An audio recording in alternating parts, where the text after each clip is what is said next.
Secara ya fisik ya digambarkan ya dia itu tidak akan berbuah jika tidak dikawinkan. Makanya kurma itu dikawinkan dia. Ya. Rasulullah pernah melihat seorang memanjat ya dengan sahabat, dia jalan waktu itu ya, yang satu ini mengantongi serbuk, dia percikkan kepada pohon betina. Maka Rasul bertanya, apa yang dikerjakannya itu? Dia mengawinkan ya Rasulullah pohon kurma. Ya apa mesti begitu? Ya begitulah kata sahabat. Kalau tidak berbuah dia. Itulah maka Rasul katakan antum a'lamu bi umurid dunyakum. Kamu lebih tahu urusan dunia kamu. Kalau urusan agama tanya kepadaku. Artinya Rasul memberikan satu ya peluang yang besar. Bukan berarti Rasul tidak tahu, tapi disitulah Rasul ya memberikan satu keterbukaan yang begitu indah dia. Nah, begitu juga orang mukmin laki-laki perempuan, terutama yang perempuan tidak akan melahirkan kalau tidak dinikahkan. Ya, kita kalau tidak nikah bagaimana berkembang biak? Makanya anak itu kan buah cinta. Ya. Kalau pohon kurma tadi dikawinkan dulu dia, ya kita bilang serbuk sari dengan kepala putih yang jantan dengan betina, barulah dia akan berbuah. Nah, kita juga begitu. Kalau pengen punya keturunan ya sebagai orang beriman disuruh nikah, ya nikahlah kita. Insya Allah ya. Kemudian yang ketiga, bahwa pohon kurma ini mati jika dipotong pucuknya itu ya. Mati dia kalau pucuknya dipotong. Ya orang beriman kalau nggak punya kepala ya mati juga, sama, nggak ada bedanya secara fisik. Kita ini kalau nggak punya kepala habislah kita, sama aja, kita nggak bakal hidup. Nah, ini secara fisik kalau kita lihat.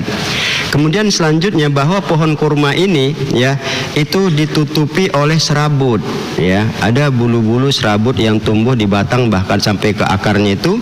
Nah kalau kita jelas ada ditumbuhi rambut ya, rambut yang lebat yang memperindah keberadaan kita. Nah ini kalau kita lihat ya persamaan fisiknya itu. Kemudian selanjutnya bahwa pohon kurma ini dia membutuhkan air untuk ya kehidupan kelangsungan hidupnya.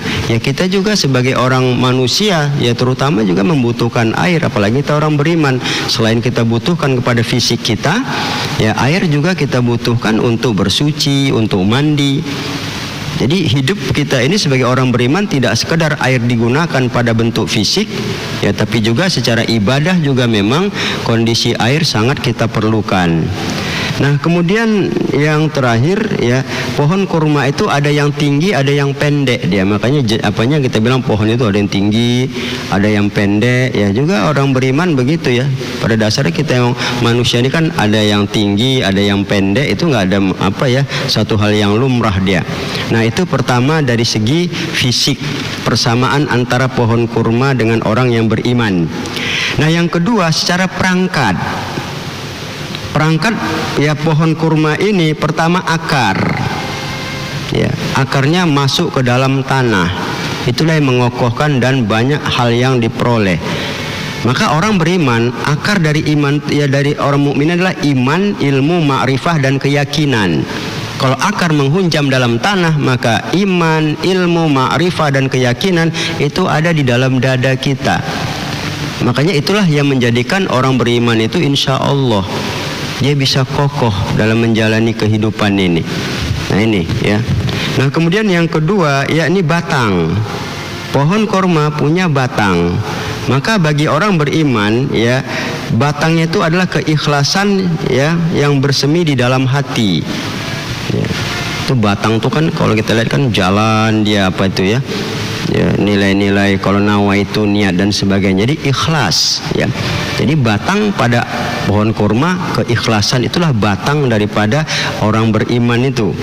Nah kemudian yang ketiga yakni ranting ya. Pohon kurma itu kan jenjang rantingnya itu kan ada dia untuk ke daun itu. Maka orang yang beriman rantingnya adalah amal-amal perbuatan baik. Karena perbuatan baik kan banyak ya, sholat, puasa, zakat, ya, haji, bersodakoh, silaturahmi, itu merupakan ranting-ranting dia. Ranting-ranting. Jadi orang beriman itu ya bagaimana pohon kurma punya ranting, maka dia punya seperti itu juga. Baru yang terakhir adalah daun dan buah. Ya, tentunya kalau pohon kurma ada daun dan buah, maka orang yang beriman adalah dampak positif dari karakter yang terpuji. Karena kan tahu buahnya, daunnya hijau, buahnya lebat. Maka orang beriman, ya dampak positif dari buah itu ada daun dan buah adalah karakternya itu bagus, terpuji, nampak hasil dari perbuatan baik ya. Saya kira demikian. Yang akan datang kita lanjut ya pada sisi berikutnya, apa lagi terkandung di pohon korma dan bagaimana persamaan dengan orang beriman. Wallahu a'lam. Baik, terima kasih pendengar yang dirahmati Allah Subhanahu wa taala.